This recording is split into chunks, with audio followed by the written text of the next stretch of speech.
Welcome to RTV. ఇవాళ agenda కార్యక్రమానికి స్వాగతం. ఎజెండా అంశానికి సంబంధించి ఎన్నికలు సమీపిస్తున్న తరుణంలో అటు కార్మిక వర్గాలతో పాటు అన్ని వర్గాలు కూడా ఆందోళన పట్టిన పరిస్థితి కనిపిస్తుంది. అయితే ఈ నేపథ్యంలో ఒక రకంగా ఎన్నికల వేళ ఇదేం ఘోష అన్నటువంటి అంశంపై ఈరోజు చర్చించడానికి మనతో పాటు కాంగ్రెస్ పార్టీ నుంచి అలీఖాన్ గారు, ఉపాధ్యాయ సంఘ యూటీఎఫ్ జిల్లా అధ్యక్షులు మహేష్ బాబు గారు, కార్మిక సంఘాల నుంచి మనోహర్ గారు, అదేవిధంగా మున్సిపల్ వర్కర్స్ నుంచి కృష్ణ గారు ఉన్నారు. నమస్కారం మీ అందరికీ. అన్న చెప్పండి, ఎన్నికలు సమీపిస్తున్న తరుణంలో ఒక రకంగా ప్రభుత్వానికి ఇదొక గొడ్డలి పెట్టులాగా భావించవచ్చా? ఎందుకంటే ఒకవైపు మున్సిపల్ వర్కర్లు సమ్మె బాట పట్టారు, అంతకుముందే అంగన్వాడీ వర్కర్లు సమ్మె బాట పట్టారు, మరోవైపు ఆశా వర్కర్లు, రేపో మాపో వాలంటీర్లు కూడా ఉద్యమ బాట పట్టే పరిస్థితి, మరోవైపు ఉపాధ్యాయులు కూడా సమ్మె బాట పట్టడానికి సిద్ధమవుతున్న పరిస్థితి. ఎలా చూడొచ్చు అంటారు అసలు? ఆర్టీవీ ప్రేక్షకులకు నమస్కారం.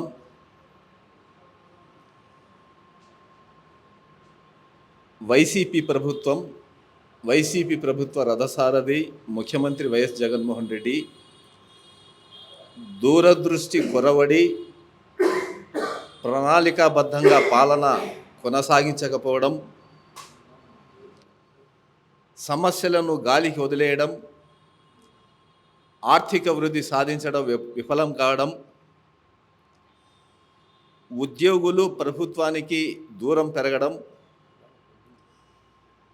వైసీపీ ప్రభుత్వం రాష్ట్రంలో పరిపాలన చేపట్టినప్పటి నుండి ఉద్యోగుల సమస్యలపై వాటి పరిష్కారంపై దృష్టి సారించకపోవడం,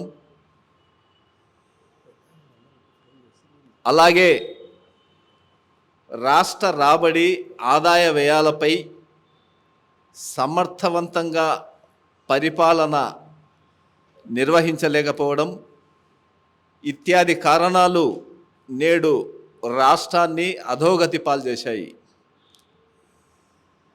రాష్ట్రంలో అభివృద్ధి జరగలేదు, ఒక కొత్త ప్రాజెక్టు కూడా నిర్మించలేదు, ఉన్న ప్రాజెక్టులు అధ్వానమైపోయాయి. వరదల్లో కడప జిల్లాలోని అన్నమయ్య ప్రాజెక్టు, కమలాపురం బ్రిడ్జి వంటి ఎన్నో ప్రాజెక్టులు, రహదారులు, రోడ్లు అధ్వానంగా తయారయ్యాయి. దీనికంతటికీ మూల కారణం ప్రభుత్వ బాధ్యతారాహిత్యం. ప్రభుత్వం సమర్థవంతమైన పరిపాలన చేయకపోవడం వల్ల నేడు ప్రభుత్వ ఉద్యోగులు తమ డిమాండ్లు తీర్చమని కానీ, ఆర్థిక మాంద్యం కానీ, సంక్షేమం అటకెక్కడం కానీ ఇత్యాది సమస్యలు ముఖ్యమంత్రిని, ప్రభుత్వాన్ని చుట్టుముట్టాయి. రాష్ట్ర ప్రభుత్వం 2019వ సంవత్సరం నుండి వైసీపీ ప్రభుత్వం అధికారం చేపట్టిన నాటి నుండి ఇప్పటి వరకు 10,18,000 కోట్ల రూపాయలు అప్పు తీసుకొచ్చింది. ఈ అప్పు 65% జీడిపిఎస్ను దాటిపోయింది. ఒక రాష్ట్రం ఓవర్ డ్రాఫ్ట్నే కాకుండా 65% జీడిపిఎస్ రేటును అప్పులు తీసుకురావడంలో దాటిపోవడాన్ని కేంద్ర ప్రభుత్వంతో పాటు reserve bank of India, CAG, ఇతరత్ర రాజ్యాంగ సంస్థలు కూడా తీవ్రంగా హెచ్చరించాయి. ఒక రాష్ట్ర ప్రభుత్వ ప్రధాన కార్యదర్శి స్వయంగా రాష్ట్ర ప్రభుత్వం దివాలా తీసింది, ఆర్థికంగా పరిపుష్టి లేదు, ఆర్థిక పరిస్థితి బాలేదు అని మీడియాతో చెప్పడం రాష్ట్ర ప్రభుత్వ వైఫల్యానికి నిదర్శనం. మనం సాధారణంగా చూస్తే ప్రతి నెల మొదటి వారంలో లేదా 10వ తేదీలోగా ప్రభుత్వ ఉద్యోగులకు ప్రభుత్వం జీతాలు ఇచ్చేది గతంలో. కానీ ఈ ప్రభుత్వం వచ్చాక కేవలం బటన్ నొక్కి కొన్ని వర్గాలకు, కొంతమంది లబ్ధిదారులకు మాత్రమే డబ్బులు ఇస్తూ, మాయ చేస్తూ, మిస్మేనేజ్మెంట్ చేస్తూ, పరిపాలనను గాడిలో నుంచి తప్పించి ఇష్టారీతిన పరిపాలన చేశారు. తద్వారా ప్రస్తుతం అంగన్వాడీలు గత 3 వారాల నుండి సమ్మె చేస్తున్నారు. అలాగే ఇక్కడ ప్రధానంగా మనం చూడాల్సిందేమంటే మున్సిపల్ కార్మికులు కూడా ఇప్పుడు సమ్మె బాట పెట్టారు. అలాగే కస్తూర్బా వర్కర్లు, ఆశా వర్కర్లు, రేపు మర్నాడ అన్నట్టు విద్యుత్ శాఖలో ఇంజనీర్లు కూడా సమ్మె బాట పడుతున్నారు. ఈ విధంగా ఒక్కొక్కరు తమ డిమాండ్లను తీసుకుని రోడ్డుపైకి వచ్చారు. మున్సిపల్ వర్కర్ల బాధ వర్ణనాతీతం. వారు చేసే పనికి ఎన్ని లక్షలు ఇచ్చినా కానీ సమంజసం కాదు, ఇది కాదు. కానీ వాళ్ళకిచ్చే అరకొర జీతాలు కూడా సమయానికి ఇవ్వకపోవడం, తర్వాత తక్కువగా ఇవ్వడం వంటివి ప్రభుత్వ వైఫల్యాలే. ఇంకా దీనికంటే మించి చాలా ప్రమాదకరంగా భయానక పరిస్థితులు ఉత్పన్నమవుతున్నాయి. అవి ఏమంటే ఈ నెల 29వ తేదీ నుండి ఆరోగ్యశ్రీ కింద రాష్ట్ర ప్రభుత్వం 5 లక్షల నుండి 25 లక్షల రూపాయల వరకు ఆరోగ్యశ్రీ కింద చికిత్స నిమిత్తం ఇస్తున్న ఆర్థిక సాయం ద్వారా మేము చేస్తున్న వైద్యాన్ని నిలిపివేస్తున్నాం అని ప్రైవేటు ఆసుపత్రులు ఖరాఖండిగా డిమాండ్ నోటీసు రాష్ట్ర ప్రభుత్వానికి ఇచ్చేశాయి. రాష్ట్ర ప్రభుత్వం ప్రైవేటు ఆసుపత్రులకు ఆరోగ్యశ్రీ కింద 1000 కోట్ల రూపాయలు బకాయి పడింది. ఈ 1000 కోట్ల రూపాయలను వెంటనే చెల్లించాలి అంటూ ప్రైవేటు ఆసుపత్రుల యాజమాన్యాలు నోటీసులు కూడా జారీ చేశాయి. ఈ విధంగా రాష్ట్రమంతటా రాష్ట్ర ప్రభుత్వంపై గగ్గోలు పెడుతూ కేవలం ఆర్థిక సంబంధమైన డిమాండ్లతో ప్రభుత్వాన్ని నిలదీస్తున్నారు. దీంతో జగన్ ప్రభుత్వం అడకత్తెరలో ఇరుక్కుపోయింది. చేతకానితనం వల్ల, అసమర్థత వల్ల, దూరదృష్టి కొరవడం వల్ల కార్యాచరణ రూపొందించి దూరదృష్టితో సమస్యలను పరిష్కరిస్తూ ఆర్థికాభివృద్ధి సాధించాల్సిన ప్రభుత్వం నాయకత్వం పూర్తిగా వైఫల్యం చెందడం వల్లనే ఈరోజు ప్రజలు రోడ్డుకెక్కుతున్నారు, ఉద్యోగులు రోడ్ల మీద వస్తున్నారు, ఆసుపత్రులు కూడా తాము చికిత్స చేయలేమని చేతులెత్తేస్తున్నారు. తద్వారా ఆంధ్ర రాష్ట్ర పరిస్థితి చాలా భయానకంగా నరకయాతనగా మారింది. ప్రభుత్వ ఉద్యోగులు ఒకవైపు తాము పని చేయము, తాము వెళ్ళిపోతాము, తాము ఇక విధులు నిర్వహించమని బేషరతుగా చెప్తూ ఉంటే ప్రభుత్వం మటుకు చర్చల పేరిట కాలయాపన చేస్తూ మంత్రులతో చర్చించి ఉదాసీనంగా వ్యవహరించడం, కేవలం ఎన్నికల విధులను మాత్రమే నిర్వహిస్తోంది కానీ ప్రభుత్వ విధులను ముఖ్యమంత్రి కానీ ప్రభుత్వం కానీ విస్మరించింది అనే ఆరోపణలు వస్తున్నాయి. ప్రభుత్వ ఉద్యోగులు ఏమడుగుతున్నారు, వారిని వెంటనే పిలిపించి వాళ్ళ పరిష్కారం దిశగా చర్యలు తీసుకోవడం, చర్చించడం వంటివి ఎలాంటి ఆసక్తి చూపకపోవడం దారుణం. ఇంకా రానున్న రోజుల్లో ఈ ఉధృతి వివిధ ఉద్యోగ సంఘాలు కానీ ఉపాధ్యాయ సంఘాలు కానీ ఇంకా తమ డిమాండ్లను తీసుకొని వాటి పరిష్కారం దిశగా ముందుకొచ్చి ప్రభుత్వాన్ని నిలదీసే పరిస్థితి దాపురిస్తుంది. మరోవైపు సాధారణ ఎన్నికలకు, లోక్సభ ఎమ్మెల్యే ఎన్నికలకు 3 నెలల కాలమే ఉంది. కానీ రాష్ట్ర ప్రభుత్వం ప్రజల వైపు కానీ, ప్రజల పరిష్కారాల వైపు కానీ, ఉద్యోగుల డిమాండ్ల సాధనకు, వారు చేస్తున్న ఆందోళనకు సంబంధించి చర్చలకు పిలవడం కానీ ఎలాంటి చూపెట్టకపోగా కేవలం రాజకీయ కార్యకలాపాలు, ఎమ్మెల్యేల నియోజకవర్గాల మార్పు, ఇతరత్రా కేవలం ఎన్నికల మీద దృష్టి పెడుతున్నారు తప్ప ప్రభుత్వం స్థాయిలో ప్రజలు పడుతున్న ఇబ్బందులు కానీ ఏమీ చేయకపోవడం దారుణం. మరోవైపు చాలా బాధాకరమైన విషయం ఏమంటే ఉద్యోగులు, ప్రజలు సమస్యలతో అల్లాడుతుంటే ఆడుదాం ఆంధ్ర అనే ఒక వినోద వేడుకను నిర్వహించడం ప్రభుత్వం. నిజంగా ఇది చాలా దుర్మార్గం. కాంగ్రెస్ పార్టీ దీన్ని పూర్తిగా ఖండిస్తుంది. వైసీపీ ప్రభుత్వానికి రానున్న ఎన్నికల్లో తగిన గుణపాఠం నేర్పిస్తారనేసి హెచ్చరిస్తున్నాం. అన్న, ఇప్పుడు మరో 3 నెలల్లో ఎన్నికలు రాబోతున్నాయి.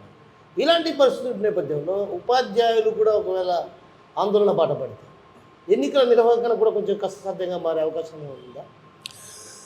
వైసీపీ ప్రభుత్వం ఇక్కడ గమనించాల్సిన విషయం ఏమంటే ఎన్నికల విధుల నుండి ఉపాధ్యాయులను తప్పించాలా అనే ఎజెండాతోనే రాష్ట్ర ప్రభుత్వం పనిచేస్తుంది. ఇదే విధంగా ఒక జీవో కూడా గతంలో జారీ చేసింది వైసీపీ ప్రభుత్వం. ఉపాధ్యాయులు తమకు అనుకూలంగా లేరు అనే ఒక ఆలోచనతో ఉపాధ్యాయులు లేకపోతే ఎన్నికల నిర్వహణ అసాధ్యమని తెలిసినా కానీ వారి నుంచి వచ్చే ముప్పును తప్పించడానికి రకరకాలుగా ప్రయత్నించారు. కానీ అది కేంద్ర ఎన్నికల సంఘం దాన్ని పక్కన పెట్టి ఉపాధ్యాయులను ఎన్నికల విధుల్లో తీసుకోవాల్సిందిగా తాజాగా ఆదేశాలు జారీ చేసింది. అయితే ఉపాధ్యాయులు తమ డిమాండ్లను కూడా తీసుకొని వాటి పరిష్కారానికి ప్రభుత్వాన్ని నిలదీయడం ఆహ్వానించదగ్గ పరిణామం. కానీ ఉపాధ్యాయులు పోరుబాట పడితే ఎన్నికలతో పాటు రానున్న 10వ తరగతి మార్చిలో 10వ తరగతి పరీక్షలు అలాగే మిగతా పరీక్షలు కూడా చాలా నిర్వహణ కష్టసాధ్యమవుతుంది. ప్రభుత్వం తీవ్ర ఇబ్బందులు పడుతుంది. తద్వారా ప్రజలు విద్యార్థుల జీవితాలు కూడా సంకటంలో పడతాయి. ఇవేవి ఆలోచించకుండా కేవలం రాజకీయ దృష్టితో మాత్రమే చూడడాన్ని కాంగ్రెస్ పార్టీ తీవ్రంగా ఖండిస్తోంది.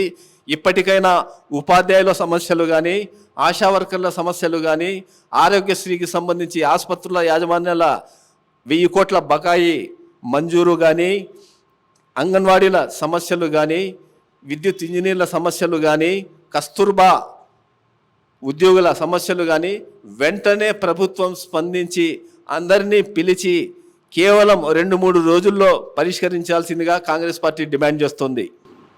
సార్ మీరు చెప్పండి, ఒక రకంగా ఉపాధ్యాయులకు సంబంధించి ఉద్యోగులకు సంబంధించి ఏదైతే పిఆర్సీలో కూడా కొంత ప్రభుత్వం మొండి వైఖరిని అవలంబించిన పరిస్థితి. మరోవైపు ఇప్పటికే మీకు ఏదైతే గ్యారంటీ పెన్షన్ స్కీమ్ ఏదో పెట్టేసింది, బలవంతంగా ఒక జీవో జారీ చేసిందన్నటువంటి భావన అటు ఉద్యోగుల్లో కావచ్చు ఉపాధ్యాయుల్లో కనిపిస్తుంది. మరోవైపు ఉపాధ్యాయ రంగ సమస్యలకు పరిష్కరించాలని చెప్పి కూడా గతంలో కూడా మీరు పలుమార్లు ఆందోళన బాట పట్టారు. ఆందోళన బాట పట్టినప్పటికీ కూడా వాటిపైన ప్రత్యేకమైన దృష్టి సారించారు. అయితే భవిష్యత్తులో మీరు ఉద్యమ బాట పట్టాలనేది ఒక నిర్ణయానికి వచ్చినట్టు తెలుస్తుంది.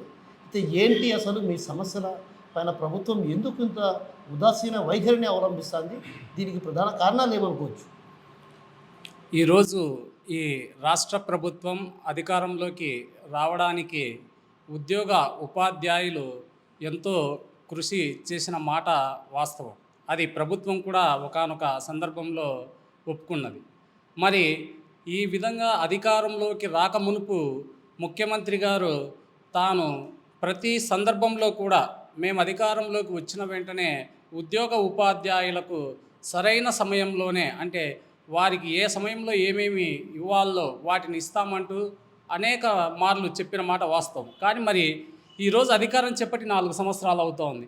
4 సంవత్సరాలు అవుతున్నా కూడా ఆ రోజు ఏదైతే సిపిఎస్ రద్దు చేసి పాత పెన్షన్ విధానాన్ని తీసుకొస్తానని చెప్పారో ఆ సిపిఎస్ ఈరోజు రద్దు చేస్తున్నట్లు చెప్తున్నారు తప్ప, కానీ ఆ సిపిఎస్ కన్నా దుర్మార్గపూరితమైన మరొక జిపిఎస్ అనే పెన్షన్ విధానాన్ని తీసుకొని రావడం అనేటువంటిది అది ఉపాధ్యాయులు మోసం చేయడమే. మరి అవన్నీ ఒక ఎత్తు అయితే ఈరోజు మరి ఉపాధ్యాయులు పైన ప్రభుత్వం కక్ష కట్టుకొని ముందుకు వెళ్తూ ఉంది. ఉపాధ్యాయులు తమకు న్యాయబద్ధంగా ఏవైతే రావాలో వాటిపైన ధర్నాల రూపంలో అయితేనేమి, నిరసనల రూపంలో అయితేనేమి తమ యొక్క న్యాయబద్ధమైన సమస్యలను ప్రభుత్వం దృష్టికి తీసుకొచ్చే సందర్భం. మరి ఇలాంటి సందర్భంలో ఈ ప్రభుత్వం ఎవరు కూడా మమ్మల్ని ప్రశ్నించడం లేదు, ఉపాధ్యాయులే మమ్మల్ని ప్రశ్నిస్తున్నారు అనేటువంటి ఒక కక్షపూరితంగా ఈరోజు ముందుకు వెళ్తూ ఈ ప్రవీణ్ ప్రకాష్ లాంటి అధికారుల ద్వారా మొత్తం విద్యా వ్యవస్థనంతటిని చిన్నాభిన్నం చేసేటువంటి విధంగా ముందుకు వెళ్తూ ఉంది. అందులో భాగంగానే మరి కేంద్ర ప్రభుత్వం నూతన జాతీయ విద్యా విధానాన్ని తీసుకురావడం జరిగింది. ఆ కేంద్ర ప్రభుత్వం తెచ్చిన నూతన విద్యా విధానాన్ని బీజేపీ పాలిత రాష్ట్రాలే అమలుపరచని సందర్భంలో మరి ఈ రాష్ట్ర ప్రభుత్వం ఆ ఎన్ఈపిని అమలు పరుస్తూ ప్రాథమిక విద్యారంగాన్ని కుదేలు చేసేటువంటి పరిస్థితి జరుగుతూ ఉంది. మరి ఇదన్నీ ఇలా సాగుతున్నప్పటికీ కూడా మరి ప్రభుత్వాన్ని మేము ఒకటే కోరాం. గతంలో ఆయన అధికారంలోకి వచ్చిన వెంటనే 27% ఐఆర్ ఇస్తామని చెప్పారు. తాను చెప్పిన మాట ప్రకారం 27% ఐఆర్ ఇవ్వమని కోరినప్పుడు 3 నెలల ఆలస్యంగా 27% ఐఆర్ ఇచ్చారు. అయితే ఫిట్మెంట్ చేసే సందర్భంలో ఇచ్చిన ఐఆర్ కన్నా 4% తగ్గించి 23% వద్ద ఫిట్మెంట్ చేయడం అనేటువంటిది రివర్స్ అనేటువంటిది అక్కడి నుంచి మొదలుపెట్టి ఈ రోజుకి కూడా ఉద్యోగ ఉపాధ్యాయుల జీతాలన్నింటినీ కూడా రివర్స్ పద్ధతిలో తీసుకురావడం జరుగుతూ ఉంది. మరి మేము కూడా ఈరోజు అంగన్వాడీలు కావచ్చు, మున్సిపల్ కార్మికులు కావచ్చు, వీళ్ళందరూ కూడా సమ్మెలోకి వెళ్ళిన పరిస్థితి ఉంది.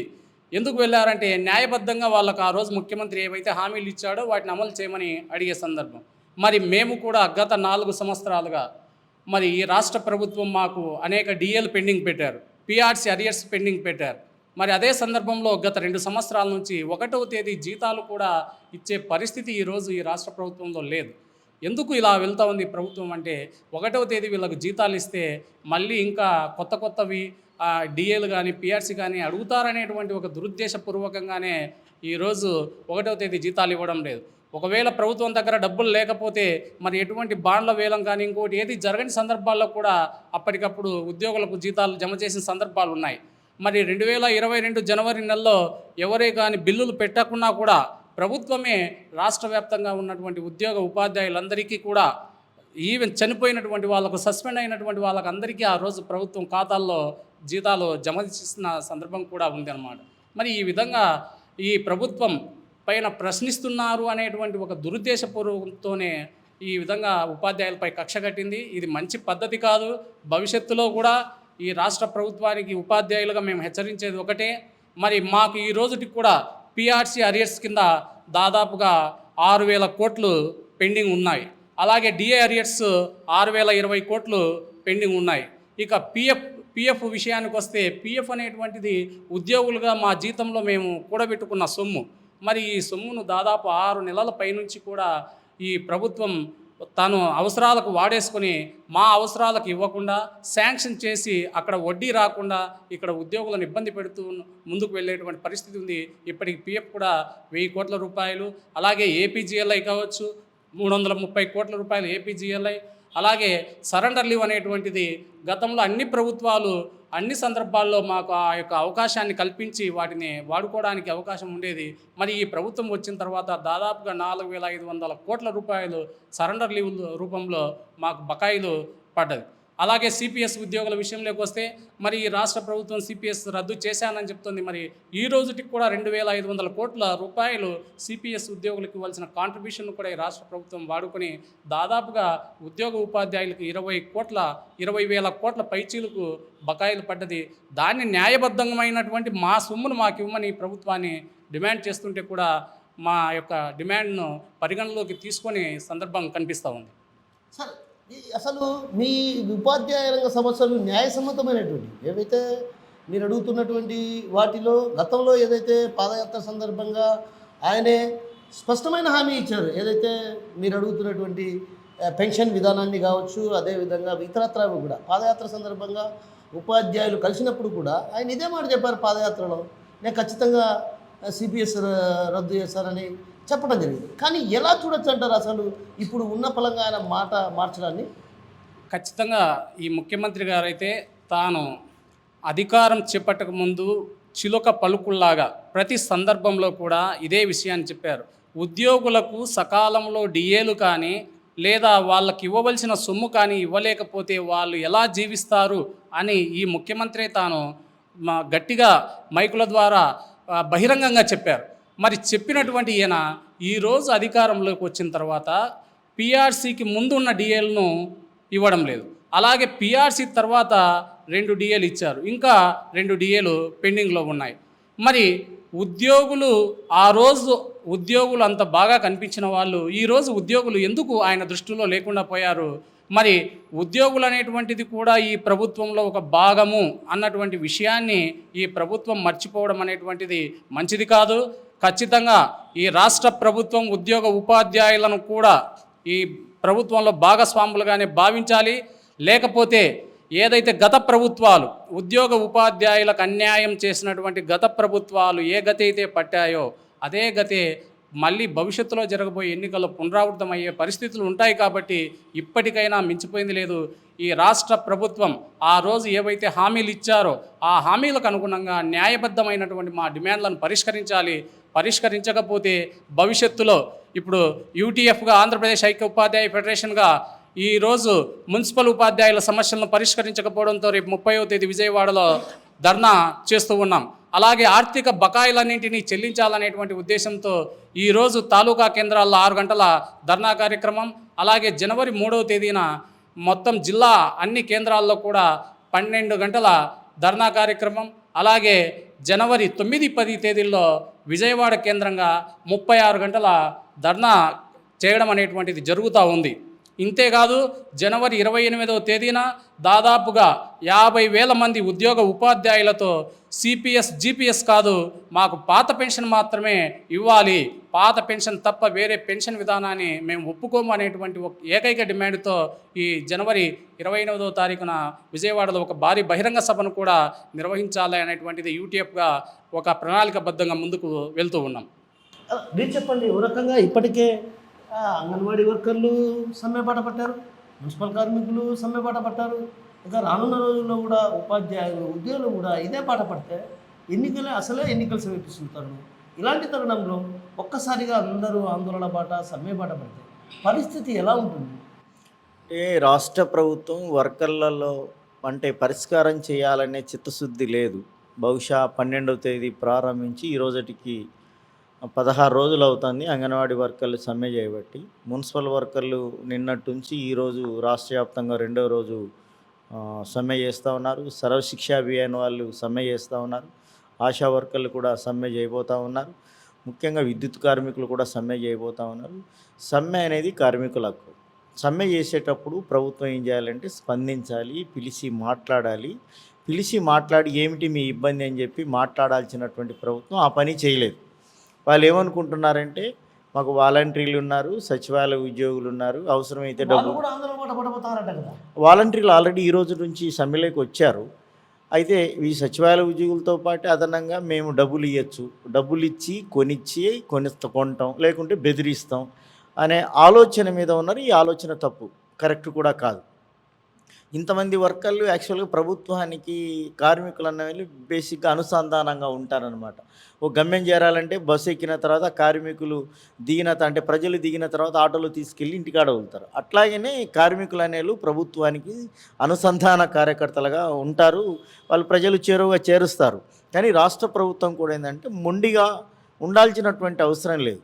కాబట్టి కార్మికులు ఏదైతే అధికారం రాకమునుపు చెప్పారో అధికారంలోకి వచ్చిన వెంటనే తెలంగాణ కన్నా 1,000 అంగన్వాడీలకు పెంచుతామన్నారు. మీరు పెంచలేదు కాబట్టి 4.5 సంవత్సరం దాటింది కాబట్టి 4 సంవత్సరాల 8 నెలలు అయింది కాబట్టి ఈరోజు అడుగుతున్నారు. వాస్తవం న్యాయం కూడా. ఇప్పుడు మున్సిపల్ వర్కర్లను నెత్తి మీద నీళ్లు పోసుకోవాలి. నెత్తి మీద నీళ్ళు ఎందుకు పోసుకోవాలా? పర్మనెంట్ ఎవరు దాన్ని నెత్తి మీద నీళ్ళు ఎవరు పోసుకోమన్నారు? మున్సిపల్ వర్కర్లను పర్మనెంట్ చేయండి. వాళ్ళు పిగి ప్యాడ్ ఎత్తి పనిచేసేవాళ్ళు. వాళ్ళు లేకపోతే ఈరోజు కరోనా ఎంతమంది చచ్చిపోయిందిరో వాళ్ళు చచ్చిపోతారని తెలిసిన పని చేసినారు. అంగన్వాడీ వర్కర్లు పనిచేసినారు. బట్ ఇట్లాంటి పరిస్థితుల్లో ఆశా వర్కర్లు పనిచేసినారు. ఇట్లాంటి పరిస్థితుల్లో ప్రభుత్వం బేసరత్తుగా తక్షణం పరిష్కరించాలి. నిన్న చర్చలు పిలిచి ఏం చెప్తున్నారు? మీరు పెంచమన్న తర్వాత CI2 కామ్రేడ్స్ ఏం చెప్పారు? మేము సమ్మె చేస్తామన్నారు. ఏం గౌరవం ఉంటుంది? కాబట్టి ప్రభుత్వం మళ్ళీ ఇంకో మాట చెప్పారు, మేము వచ్చినాక ఆలోచన చేస్తాం. నువ్వు వచ్చేది లేదు సచ్చేది లేదు అంటాను నేను. నువ్వు వచ్చేది లేదు సచ్చేది లేదు. వచ్చినప్పుడు ఏం మాట్లాడతావు? కాబట్టి ఇప్పుడైనా మీరు చెప్పిన మాట నిలబెట్టుకొని కార్మికుల సమస్యలు తక్షణం పరిష్కరించండి. ఇప్పుడు ఎన్నికల కాలం వస్తుంది. వానల కాలం, గాలి కాలం, చలికాలం, ఎండల కాలం వస్తుంది. రేపు ఎన్నికల కాలం. అంగన్వాడీ వర్కర్లు, మున్సిపల్ వర్కర్లు అప్పుడు ఓట్లు వేయరా? మీకు వేస్తారా? ఈరోజు టీచర్స్ సిపిఎస్ రద్దు చేయలేదు, ఇక ఏం వేస్తారు? కాబట్టి ప్రభుత్వం ఉన్న ఆలోచన ఏమిటంటే వర్కర్లు ఏమవుతుంది అనే ఆలోచన దుర్మార్గమైన ఆలోచన ఉంది, అహంకారపూరితమైనటువంటి ఆలోచన ఉంది. ఇది మానుకొని వర్కర్ల సమస్యలు పరిష్కరించాలి. మనం చరిత్ర చూసినట్లయితే, గమనించినట్లయితే వర్కర్లను ఇబ్బంది పెట్టినటువంటి ప్రభుత్వాలు అవి ఏవీ మనుగడ సాధించలే. అటు తమిళనాడు కావచ్చు, ఇటుపక్క కర్ణాటక కావచ్చు, లేకపోతే ఆంధ్రప్రదేశ్లో తెలుగుదేశం ప్రభుత్వం కావచ్చు, అన్ని రకాల, లేకపోతే పక్కన ఉన్నటువంటి తెలంగాణలో కూడా కావచ్చు, ఈ చుట్టుపక్కల ఎక్కడైనా గమనించండి, అక్కడ గ్రాట్యుటీ అమలు కోసం 20,000 మంది 20 రోజులు పోరాటం చేసినారు, పరిష్కారం చేయకపోతే ఇంటికి పంపించినారు. జయలలిత ప్రభుత్వం తమిళనాడులో కార్మికులకు వ్యతిరేకంగా ఉద్యోగులకి ఇళ్లకు పంపించి వాళ్ళని ఇంటికి పంపించినారు. ఆంధ్రప్రదేశ్లో అంగన్వాడీ వర్కర్ల మీద ఇబ్బంది పెడితే వాళ్ళని ఇళ్లకు పంపించారు. పక్కన తెలంగాణలో ఆర్టీసీ సమ్మెను నిర్వీర్యం చేసి, మేము బెదిరించి నిర్వీర్యం చేసి, మేము పరిష్కారం చేసినామని భయాందోళన చేస్తే ఇప్పుడు ఏమైనారు? ఇంటికి పోయినారు. ఆశా వర్కర్లు 100 రోజులు పైగా చేసినారు, విఆర్ఏలు 100 రోజులు పైగా చేసినారు. అంటే ఎక్కడే కూడా పోరాటం చేసి పరిష్కారం చేసుకునే చరిత్ర ఉంది. పోరాటం చేసిన తర్వాత పరిష్కారం కాకపోతే ఇంటికి పోయినాడు తప్ప మళ్ళీ అధికారంలోకి వచ్చిన చరిత్ర లేదు ఇప్పటి వరకు మనం చూస్తూ ఉన్నాం. కాబట్టి ప్రభుత్వం ఇప్పటికైనా మన జిల్లావాసి రాష్ట్ర ముఖ్యమంత్రి గారు ఆలోచన చేయాలి, అర్థం చేసుకోవాలి. టైం లేదు, నువ్వు బేసరత్గా మొండిగా పోవడానికి టైం లేదు. నువ్వు మళ్ళీ ముఖ్యమంత్రి కావాలి అంటే వర్కర్ల సమస్యలు పరిష్కరించాలి. నాకు ముఖ్యమంత్రి వద్దు, నాకు ఇడుపులబాయి కావాలంటే పరిష్కారం చేసుకోకుండా ఉండాలి. కాబట్టి ముఖ్యమంత్రి గారికి కార్మిక సంఘంగా సిఐటిగా మేము చెప్పదలుచుకున్నది ఏంటంటే తక్షణమే సమ్మెలో ఉన్నటువంటి వర్కర్ల సమస్యలు పెంచండి, జీతం పెంచండి, పర్మనెంట్ చేయండి, కార్మికులు ఇబ్బంది లేకుండా పరిష్కారం చేయాలని చెప్పి మీ తరపున కార్మిక సంఘాలకు సిఐటిగా విజ్ఞప్తి చేస్తున్నాం. అంగన్వాడీ వర్కర్లు ఏమరుగుతున్నారు? సుప్రీంకోర్టు ఇచ్చినటువంటి తీర్పు గ్రాట్యుటీ అమలు చేయమంటున్నారు. మీరు చెప్పిన ఏదైతే మాట చెప్పారో హామీని నెరవేర్చమంటున్నారు. మున్సిపల్ వర్కర్లు ఏం చెప్తున్నారు? వాళ్ళను పర్మనెంట్ చేస్తామన్నారు, చేయమని చెప్పి అడుగుతున్నారు. న్యాయమే కదా. కాబట్టి మీరు చెప్పిన మాట మర్చిపోయినారేమో అని చెప్పి గుర్తు చేస్తున్నారు. నిద్రపోతా అంటే మేల్కొలిపినట్టు మేల్కొలపాల్సింది. అడిగినారు, మాట్లాడారు. కుంభకర్ణుడు ఏం చేస్తా అంటాడు? నిద్రపోతా అంటాడు దిక్కు తెలియకోకుండా. దిక్కు తెలియని తిండి పెడితే లేస్తాడు. ఈ ప్రభుత్వం కూడా మర్చిపోయినట్టుంది కాబట్టి ఇంకా పోరాటం చేయలేదు. దునపోతే ఏం చేస్తుంది? ఎద్దు ఏం చేస్తుంది? అది ఉలకదు, పలకపోతే ముళ్ళుగానే తీసుకొని పురుచారు, అప్పుడు కదులుతారు. ఈ ప్రభుత్వం కూడా మొద్దు నిద్ర ఉంది కాబట్టి నటిస్తూ ఉంది. నటించే వాళ్ళని ఏం చేయాలి?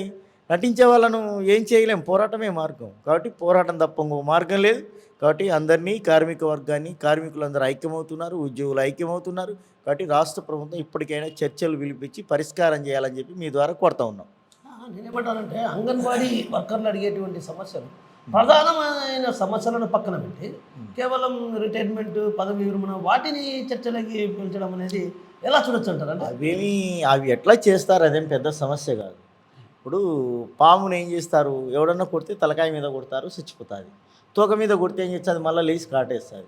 వర్కర్లు ఈ ప్రభుత్వం ఏం చేస్తుంది? తోకను పట్టుకుంటుంది. తోకనుగా తలకాయను పట్టుకోవాలి. తలకాయను పట్టుకోవాలంటే వర్కర్లు ఏం అడుగుతున్నారు? యూనియన్స్, అంగన్వాడీ యూనియన్ ఏం అడుగుతుంది? మాకు తోక కాదు తలకాయ కావాలి, జీతం పెంచమని అడుగుతుంది. మీరు చెప్పిన మాట జీతం చేయండి అని చెప్తుంది.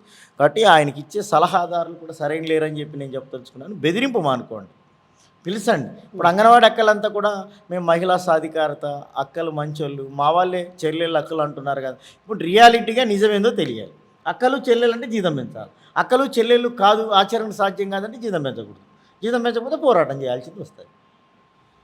మీరు చెప్పండి, ఒక రకంగా నిన్న మీరు సమ్మె బాట పట్టారు. ఆల్రెడీ ఇప్పటికే ఏదైతే మీ కార్యదర్శి లక్ష్మి గారు కూడా మీకు సంబంధించినటువంటి కొన్ని అంశాలను నేను పరిశీలించడానికి సిద్ధంగా ఉన్నానంటూ కూడా ఒక ఇది ఇచ్చారు. అయితే మీరేమంటున్నారంటే అది కాగితాల రూపంలో మాకు అవసరం లేదు, జీవోల రూపంలో ఇవ్వమని మీరు అడుగుతారు. సో ఈ 4 ఏళ్ల పాటు మీ సమస్యలు పరిష్కారానికి నోచుకోకపోవడానికి ప్రధాన కారణాలు ఏంటి అసలు? ఈరోజు రాష్ట్ర ప్రభుత్వం ఏ విధంగా ఉందంటే దున్నపోతు పైన వర్షం కురిసినట్టు మాటల ప్రభుత్వం తప్ప చేతల ప్రభుత్వం కాదన్నది మాకున్నటువంటి అభిప్రాయం. ఎందుకంటే గతంలో మేము సొంతంగా చెప్పినట్టు హామీలు అయితే కాదు, మేము అడిగే కోరికలు అయితే కాదు. అది రాష్ట్ర ప్రభుత్వం ఎన్నికల హామీలు ఇచ్చాయి. ఆ రోజు సమాన పని సమాన వేతనం ఇస్తాం. తర్వాత అసెంబ్లీ సాక్షిగా చంద్రబాబు నాయుడు గారిని ఆ రోజు నిలదీయడం జరిగింది. మా ప్రభుత్వం వచ్చిన వెంటనే సమాన పని సమాన వేతనం ఇస్తాం, కాంట్రాక్ట్ అవుట్సోర్సింగ్ ఎంప్లాయీస్ వేరు కాదు, వీళ్ళిద్దరూ కాల్కులేషన్ అంతా ఒకటే, పదాలు మాత్రం వేరు, కాబట్టి అవి చేయమని చెప్పినటువంటి మా ప్రభుత్వం వచ్చిన తర్వాత రెగ్యులర్ చేస్తామని చెప్పినటువంటి ప్రభుత్వం. అవే మేము అడుగుతున్నాం తప్ప గొంతమ్మ కోరికలో లేకపోతే ఆకాశంలో ఉన్నటువంటి చందమామ తెమ్మని చెప్పి మేము అడగడంలా.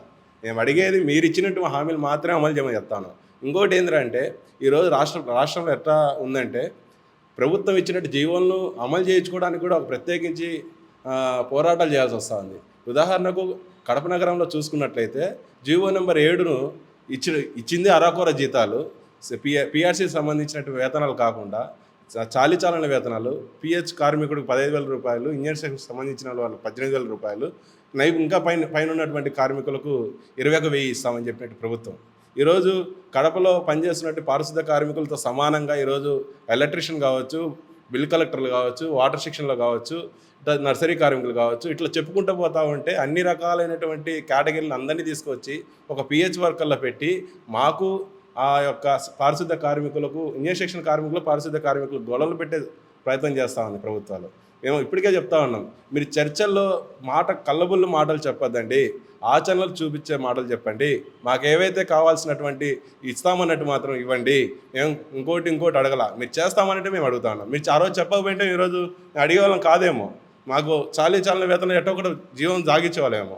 ఈరోజు గత 4.5 సంవత్సరం నుంచి ఈ మినిట్స్ కాపీ నిన్న ఇచ్చి మేము మినిట్స్ కాపీ ఇచ్చామని చెప్పాను. సంవత్సరంన్నర నుంచి పోరాడి సంవత్సరంన్నర ఇచ్చిన హామీలు నిన్న సమ్మెలోకి రేపు పోతా ఉన్నామని చెప్పి సమ్మె నోటీస్ మినిట్స్ కాపీ ఇవ్వడం జరిగింది. మళ్ళా రాష్ట్ర ప్రభుత్వం చెప్పడం జరిగింది, 2 రోజులు మళ్ళీ వాయిదా వేయండి. ఈరోజు మీ ప్రభుత్వం మీద మాకు నమ్మకం లేకనే ఈరోజు మున్సిపల్ కార్మికులు ఈరోజు రోడ్డు మీదకి రావడం జరిగింది.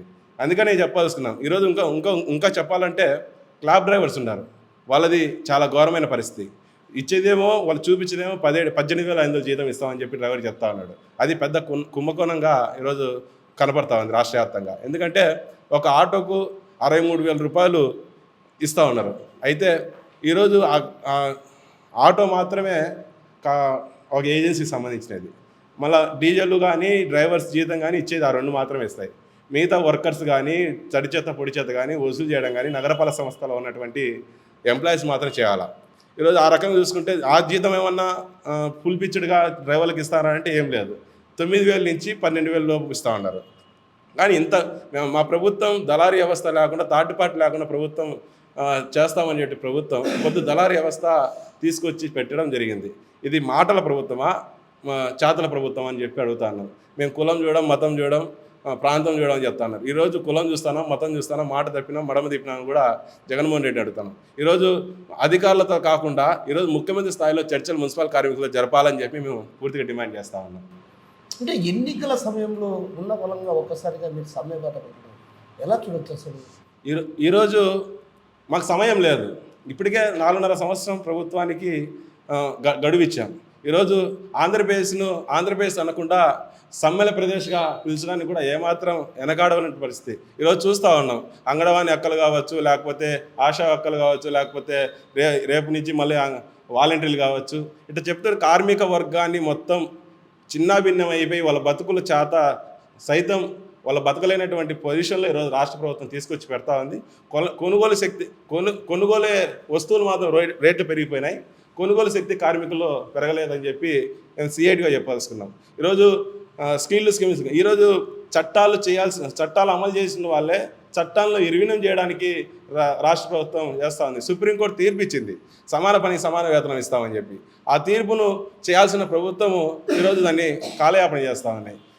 మాకు ఈరోజు కనీస వేతనం 26,000 ఇవ్వని చెప్పి అడుగుతా ఉన్నాం, లేకపోతే రెగ్యులర్ చేయమని అడుగుతా ఉన్నాం. అట్లాంటి పరిస్థితి లేకుండా ఇంకోటి పోతే మన కోవిడ్-19లో ప్రాణాలు సైతం ఉన్నటువంటి కార్మికులే కాకుండా అదనపు కార్మికులు తీసుకొచ్చి చేయించింది కోవిడ్-19 కార్మికులని. వాళ్ళ బతుకులైతే పని చేయించుకొని అవసరం అయిపోయిన తర్వాత వాళ్ళు ఏ విధమైనటువంటి భద్రత లేకుండా మొన్న ఒక అతను కోవిడ్-19 కార్మికుడు బైపాస్లో యాక్సిడెంట్ సరిపోతే అతను చావు కూడా ఒక అనాథమైనటువంటి చావు. ఈ కోవిడ్-19 పనిచేసి వేరే పనులు పోలేక నిలబడిపోతే అతను బిడ్డలు ఈరోజు రోడ్డు పాలై ఉన్నారు. దానికి ప్రభుత్వం ఏమాత్రం స్పందించాల.